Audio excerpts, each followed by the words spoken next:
the state. We're going further now on this plenary.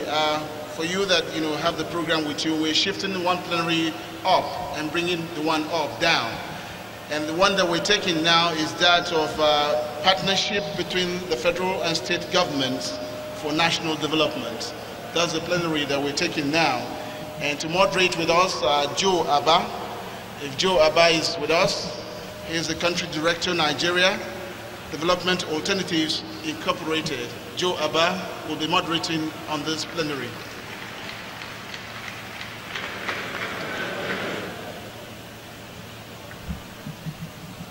In our discussions on this plenary, I have the honor to invite Ms. Aisha Abubakar, Honorable Minister of State for Industry, Trade and Investment.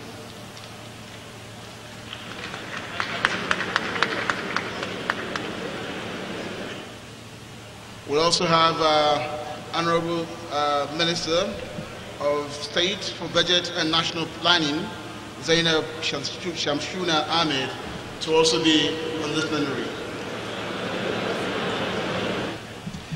And of course, the chief host himself, the governor of the moment, Madam Nasir El-Rufai, Executive Governor, Kaduna State, will be on this plenary.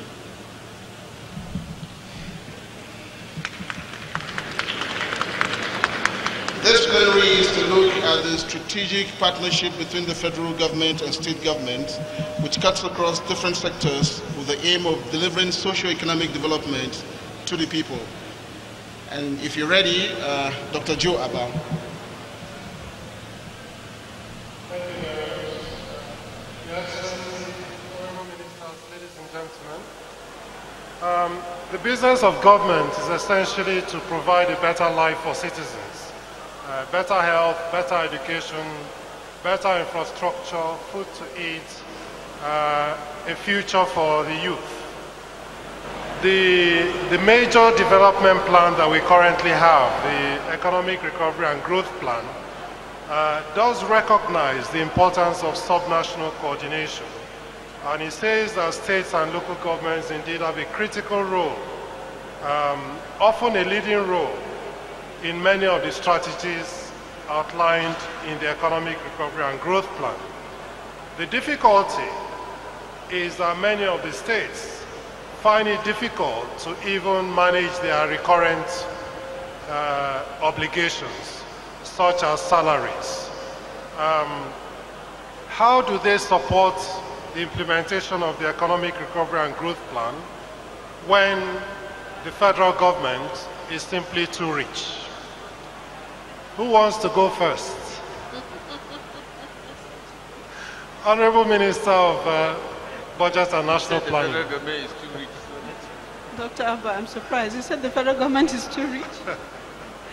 That's interesting. But seriously, the primary responsibility of government, even as defined in the Constitution, the first responsibility is to protect the welfare and the lives of the citizens. And even in security, there is close collaboration between the federal and the state governments. We have had in this country significant levels of insecurity, for example, in the Northeast. The success that has been achieved is largely because of the cooperation between the states and the federal government. The federal government led the preparation of the National Economic Recovery and Growth Plan, but it is a plan for the nation, not for the federal government. This is a plan that was prepared with extensive consultation with different stakeholders, including the states. And the primary objectives, the main objectives of the ERGP is to grow the economy, to make sure that we attain a growth that is inclusive, and that we attain a growth rate of 7% by the year 2020. It is very clear to us that the work of growing the economy is done in the first instance at the state levels. So we seek to continue to work with the states. We have the National Economic Council chaired by the Vice President with the 36 state governors as members. And NEC in 2016 had a retreat. And the purpose of the retreat was how to pull the economy out of the doldrums where we were right now. At that time, the NEC agreed on 71 resolutions over 7 thematic areas, and all of these resolutions were supposed to be implemented at the state level, monitored by a steering and implementation committee of the NEC.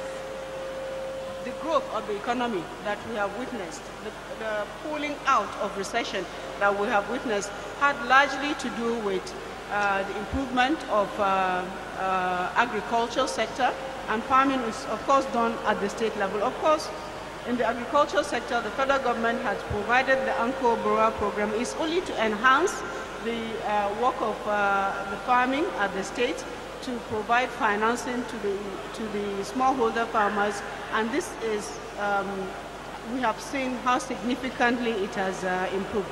In the agricultural sector also, we had the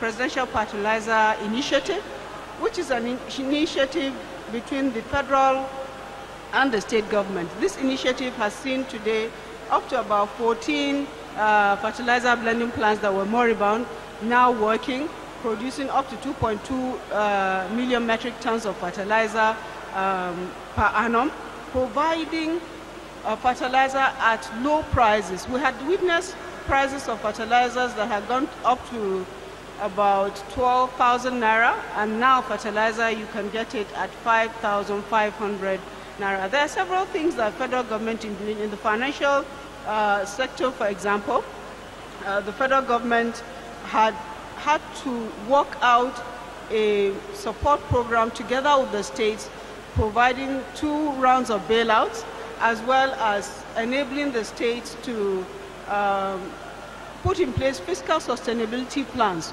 to grow the economies of the state, because there is no way this country can attain its growth aspirations if the states are not working optimally.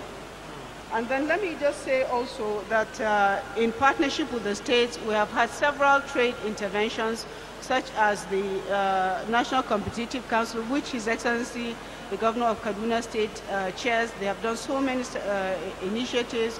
We have witnessed an improvement in the ease of doing business, which is a collaboration also between the federal and the state governments. So many things that we do, there's nothing that the federal government does that it does alone.